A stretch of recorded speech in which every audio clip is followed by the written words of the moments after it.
भोग संपन्न हो जाते हैं। और भगवान विष्णु लक्ष्मीपति हैं, परंतु उनकी उपासना करने वाले प्राय धनी और भोग संपन्न नहीं होते। जो भगवान शिव जी की उपासना करते हैं वो धनी और भोग संपन्न हो जाते हैं, और जो विष्णु भगवान की उपासना करते हैं वो धनी और संपन्न नहीं होते। दोनों प्रभु त्याग और भोग की दृष्टि से एक दूसरे से विरुद्ध स्वभाव वाले हैं, परंतु उनके उपासकों को उनके स्वरूप के विपरीत फल मिलता है। मुझे इस विषय में बड़ा संदेह है कि त्यागी की उपासना से भोग और लक्ष्मीपति की उपासना से त्याग कैसे मिलता है, मैं आपसे जानना चाहता हूँ। सुखदेव जी कहते हैं, परीक्षित, शिव जी सदा अपनी शक्ति से युक्त रहते हैं। वे सत्व आदि गुणों से युक्त तथा अहंकार के अधिष्ठाता हैं। अहंकार के 3 भेद हैं, वैकारिक, तेजस और तामस। त्रिविध अहंकार से 16 विकार हुए, 10 इंद्रियां, 5 महाभूत और 1 मन। अतः इन सबके अधिष्ठान देवताओं में से किसी एक की उपासना करने पर समस्त ऐश्वर्य की प्राप्ति हो जाती है। परंतु परीक्षित, भगवान श्री हरि को प्रकृति से परे, सब पुरुषोत्तम एवं प्राकृत गुण रहित है। वे सर्वज्ञ तथा सबके अंतःकरणों के साक्षी हैं। जो उनका भजन करता है वह स्वयं भी गुणातीत हो जाता है। परीक्षित, जब तुम्हारे दादा धर्मराज युधिष्ठिर अश्वमेध यज्ञ कर चुके, तब भगवान से विविध प्रकार के धर्मों का वर्णन सुनते समय उन्होंने भी यही प्रश्न किया। परीक्षित, भगवान श्री कृष्ण सर्वशक्तिमान परमेश्वर है। मनुष्य के कल्याण के लिए ही उन्हें यदुवंश में अवतार डाला। राजा युधिष्ठिर का प्रश्न सुनकर और उनकी सुनने की इच्छा देखकर उन्होंने भगवान श्री कृष्ण ने कहा, राजन, जिस पर मैं कृपा करता हूँ उसका सब धन धीरे धीरे छीन लेता हूँ। जब वह निर्धन हो जाता है तब उसके सगे संबंधी उसके दुखाकुल चित्त की परवाह नहीं करते, उसे छोड़ देते हैं। फिर वह धन के लिए उद्योग करने लगता है, तब मैं उसका प्रश्न निष्फल कर देता हूँ।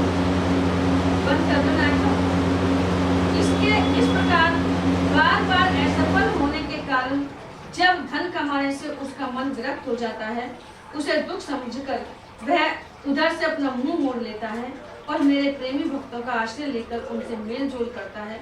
तब मैं उस पर अपनी अहेतुकी कृपा की वर्षा करता हूँ। मेरी कृपा से उसे परम सूक्ष्म अनंत सच्चिदानंद स्वरूप पर ब्रह्म की प्राप्ति हो जाती है।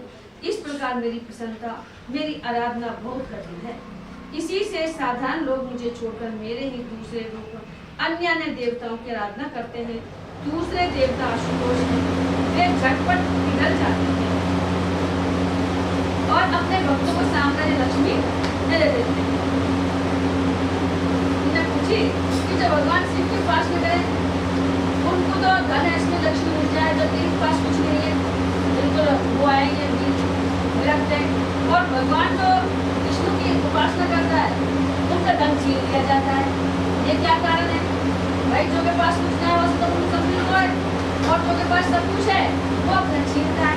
जब इसमें बताया भगवान कृष्ण ने कहा कि जो लोग मेरी उपासना करते हैं मैं धीरे उनकी क्या छीन लेता हूँ, धन दौलत छीन लेता हूँ, जिसको मेरा मन लगा है, मेरा भजन करे और धन के लिए उपयोग करते हैं तो वो पुष्पत कर देता हूँ। चाहे अपना सगे संबंधी छोड़ देते हैं तो भी एक आश्रय रह जाता है केवल भगवान का। तो सब जब छोड़ देंगे ना वो तो भगवान का आश्रय मिलता है। मेरी कृपा से उसे परम सूक्ष्म अनंत सच्चिदानंद स्वरूप पर ब्रह्म की प्राप्ति हो जाती है। इस प्रकार मेरी प्रसन्नता, मेरी आराधना बहुत कठिन है। इसी से साधारण लोग मुझे छोड़कर मेरे ही दूसरे रूप अन्य देवताओं की आराधना करते हैं। दूसरे देवता आशुतोष है, आशुतोष जल्दी प्रसन्न होने वाले, जैसे भगवान ये है ना, ये ऑर्डरदार के लिए बोले बाबा है, थोड़ी सी अपनी सेवा करके तुरंत को वरदान दे दे, ले जाओ ऐसे कुछ ले वे झटपट पिघल पड़ते हैं और अपने भक्तों को साम्राज्य लक्ष्मी दे देते हैं। उसे पाकर वे उच्छृंखल, प्रमादी और उन्मत्त होते हैं और अपने वरदाता देवताओं को भी भूल जाते हैं तथा उनका तिरस्कार कर बैठते हैं। श्री सुखदेव जी कहते हैं, परीक्षित, ब्रह्मा, विष्णु और महादेव ये तीनों शाप का वरदान देने में समर्थ हैं, परंतु इनमें महादेव और ब्रह्मा शिव या दुष्ट होकर वरदान या शाप देते हैं। यदि शिव जी जो बड़ी जल्दी प्रसन्न होते हैं तो उनको शाप देना और जब भी वरदान देना, जब भी तुरंत दे देना, थोड़ी सी पूजा करी और तुरंत वो प्रसन्न हो जाते हैं। परंतु विष्णु भगवान वैसे नहीं है। इस विषय में महात्मा लोग एक प्राचीन इतिहास कहा करते हैं। भगवान शंकर एक बार वृकासुर को वर देकर संकट में पड़ गए थे। परीक्षित वृकासुर शकुनी का पुत्र था, उसकी बुद्धि बहुत बिगड़ी हुई थी।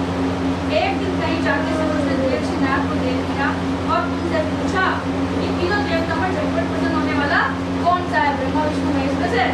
तो परीक्षित देवश्रीनाथ ने कहा तुम भगवान शंकर की आराधना करो, ये अति शीघ्र प्रसन्न हो जाते हैं, इससे तुम्हारा मनोरथ बहुत जल्दी पूरा हो जाएगा।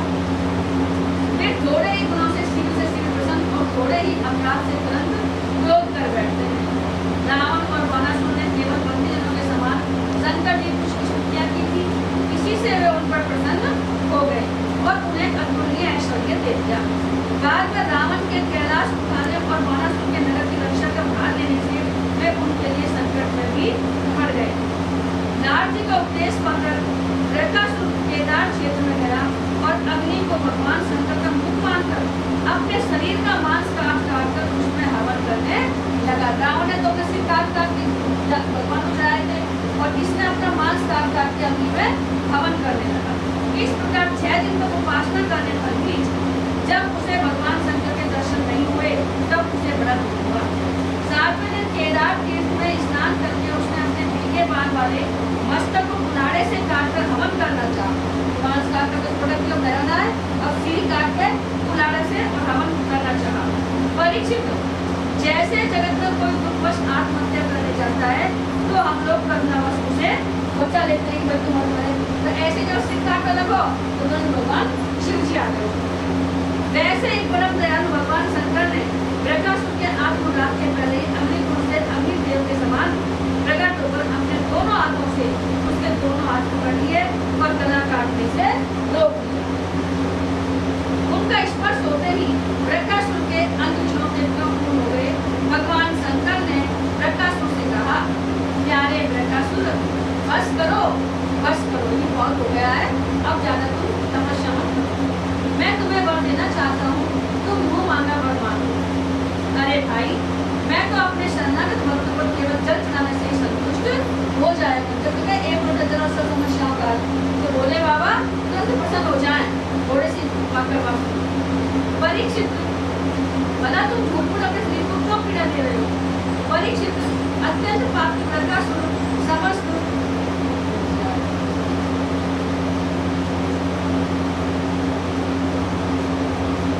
प्राणियों को भयभीत करने वाला यह वर मांगा कि मैं जिसके सिर पर हाथ रख दूं वही। आप इनके अलावा को बताना होता हमारी दादी को भी बस तो ना परीक्षित उसकी यह याचना सुनकर भगवान रुद्र पहले तो अनमने से हो गए, फिर हंसकर कह दिया, अच्छा ऐसा ही हो। इन्हें वरदान मांगा है वृकासुर ने कि अत्यंत पवित्र वृकासुर समस्त प्राणियों को भयभीत करने वाला यह वर मांगा कि मैं जिसके सिर पर हाथ रखूं वही मर जाए। और भगवान ने दे दिया तथास्तु। उसकी याचना सुनकर भगवान रुद्र तो कुछ अनमने से वक्त हंसकर कह दिया, अच्छा ऐसा ही होगा, तो सिर पर हाथ रखो भाई मर जाए। चक्कर फंस जाएगा। अच्छा ऐसा वर देकर उन्होंने मानो शाप को अमृत दिला दिया है। भगवान शंकर के इस प्रकार कह देने पर वृकासुर के मन में यह लालसा हुआ कि मैं पार्वती जी को ही हर लूं। वही सब तो सुंदर लगी है वो भगवान ने वर तो दिया वाको और उनको प्रयास करो। अब वह असुर शंकर जी के वर की परीक्षा के लिए उन्हें कैसे पूरा हाथ रखने का उपयोग करने लगा कि मेरे भगवान पर जाए पार्वती हो जाएगी अपने आप ही। तो पहले भगवान को ऊपर याद रखता था कि भ्रष्ट हो भी ना हो। अब तो शंकर जी अपने दिए हुए वरदान से भयभीत हो गए और मैं उनका पीछा करने लगा और मैं मुझसे जलकर भागने लगे। आगे आगे भगवान शंकर जी, पीछे पीछे वृकासुर। वे पृथ्वी स्वर्ग और दिशाओं के अंत तक दौड़ते रहे, परंतु फिर भी उसे पीछा करते देखकर उत्तर की ओर बढ़े। बड़े बड़े देवता इस संकट को टालने का कोई उपाय नहीं देकर चुप रह गए। अब उनको कोई ना सुझाव तो भाई कैसे उपाय बताएं। और शंकर जी सोच रहा है कि जाने मेरे प्राप्त अलग दुख में बस हुआ। अंत में वे प्राकृतिक अंधकार से परे परम प्रकाश में वैकुंठ लोक कर गए और वैकुंठ में स्वयं भगवान नारायण निवास करते हैं। एकमात्र वे उन सन्यासियों की भ्रमण करती हैं जो सारे जगत को अभय दान करके शांत भाव में स्थित हो गए हैं। भगवान शंकर को विष्णु भगवान है वो वैकुंठ में आराम से शांति से निवास करता है। वैकुंठ में जाकर जीव को फिर लौटना नहीं पड़ता। भक्त प्यारे भगवान ने देखा कि शंकर तो बड़े संकट में पड़े हुए हैं, तब वे अपनी योग माया से ब्रह्मचारी बनकर दूर से धीरे धीरे वृक्कासुर की ओर आने लगे। कौन? भगवान विष्णु। भगवान ने मूंछ की मेखला, काला मृगचम, दंड और रुद्राक्ष की माला धारण कर रखी थी। उनके एक एक अंग से ऐसी ज्योति निकल रही थी मानो आग जल रही हो और वे हाथ में कुछ लिए हुए थे। वृक्कासुर को देख कर उन्होंने बड़ी नम्रता से झुककर प्रणाम किया। ब्रह्मचारी वेशधारी भगवान ने कहा, शकुनी नंदन वृक्कासुर जी, आप स्पष्ट ही बहुत धक्के से जान पड़ते हैं। बहुत ऐसा लग रहा है बहुत दूर से भागा भागा आ रहा है तो आप धक्के से जान पड़ रहे हैं। आज आप बहुत दूर से आ रहे हैं क्या? तनिक विश्राम तो कर लीजिए। देखिए शरीर ही सारे सुखों की जड़ है। शरीर ही सारे सुखों की जड़ है, इसी से सारी कामनाएं पूरी होती हैं। इससे अधिक कष्ट नहीं देना चाहिए। जब तक मैंने जितना बस करो उतना ही करो, वर्त करो या मत करो। तो अगर शरीर ही कष्ट में आ गो तो फिर साधन भी ना हो तो अपन वर्त कराएं, भूखा मर रहा है और अपन पे बस की नहीं है और साथ दिन अपनी कोई बात चली तो बेकार है। केवल नाम अगर चलता रहे, वर्त ना करे तो कोई बात नहीं। तो क्या कहा है? अधिक कष्ट देना चाहिए। आप तो सब प्रकार से समझते हैं। इस समय आप क्या करना चाहते हैं? यदि मेरे सुनने लोग की कोई बात हो तो बताइए। क्योंकि संसार में देखा जाता है कि लोग सहायकों के द्वारा बहुत से काम बना दिया है। जैसे मेरे को कोई समस्या आ गई तो मैं सहायक को मिलाऊं तो कुछ बात समस्या को हल कर। श्री सुखदेव जी कहते हैं, परीक्षित, भगवान के एक एक शब्द से अमृत बरस रहा है। उनके इस प्रकार पूछने पर पहले तो तनिक ठहर कर अपनी थकावट दूर की, उसके बाद क्रमशः अपनी तपस्या वरदान प्राप्त करके भगवान से के पीछे दौड़ने की बात शुरू कर दी। क्या सुनाई? श्री भगवान ने कहा, अच्छा ऐसी बात है, तब तो भाई हम उसकी बात पर विश्वास नहीं करते। आप नहीं जानते हैं क्या? वह तो दक्ष प्रजापति के श्राप से पिशाच भाव को प्राप्त हो गया है। भोले जी में कह रहा है, आजकल वही प्रेत और पिशाचों का सम्राट है, दानव राज। आप इतने बड़े होकर ऐसी छोटी छोटी बातों पर विश्वास कर लेते हैं। आप यदि अब भी उसे जगत गुरु मानते हो और उसकी बात पर विश्वास करते हो तो झटपट अपने सिर पर हाथ रखकर परीक्षा तो नहीं कर देते। दूसरे पर विश्वास पीछे कर दो। पहले अपने हाथ पर हाथ रख, सिर पर रख, बस वही के नाम पर दूसरा पर रख दीजो। भगवान ने क्या चाहे तो वही रूप पर क्या भगवान ने करे ना ऐसे तो अपने सिर पर हाथ रखकर परीक्षा कर लीजिए। दानव शिरोमणि, यदि किसी प्रकार संत की बात असत्य निकले तो उस असत्यवादी को मार डालिए, जिससे फिर कभी वह झूठ ना बोल सके। परीक्षित, भगवान ने ऐसी मोहित करने वाली अद्भुत और मीठी बात कही कि उसकी मेरी बुद्धि जाती रही कि मैं बस हो जाऊं तो मनसुख सही बात है, पलट पलट कर देखूंगा बड़ी। उस दुर्बुद्धि ने भूलकर अपने ही सिर पर हाथ रख दिया। बस उसी चलो उसका सिर फट गया और मेरे वही धरती पर गिर पड़ा।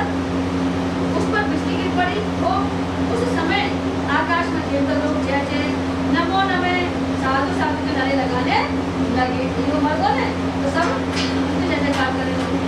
पापी वृक्कासुर की मृत्यु से देवता, ऋषि, पितर और गंधर्व अत्यंत प्रसन्न होकर विष्णु की वर्षा करने लगे और भगवान शंकर उस विकट संकट से मुक्त हो गए। अब भगवान पुरुषोत्तम ने वह मुक्त शंकर जी से कहा कि देवादिदेव, बड़े हर्ष की बात है कि इस दुष्ट को इसके पापों ने ही नष्ट कर दिया। परमेश्वर, भला ऐसा कौन प्राणी जो महापुरुषों का अपराध करके गुस्सा से रह सके? कोई वरदान दे रहा है, वह वरदान को तो कौन कुशल रहेगा? ऐसा फिर सब जगत गुरु विश्वेश्वर, आपका अपराध करके तो कोई कुशल रह ही कैसे सकता है? भगवान अनंत शक्तियों में समुद्र है, उनकी एक एक शक्ति मन और वाणी की सीमा से परे है। भगवान अनंत शक्तियों में है, उनकी शक्तियों को प्राप्त नहीं कर सकता। वे प्रकृति से अतीत स्वयं परमात्मा है। उनकी शंकर जी को संकट से छुड़ाने की लीला जो कोई कहता है सुनता है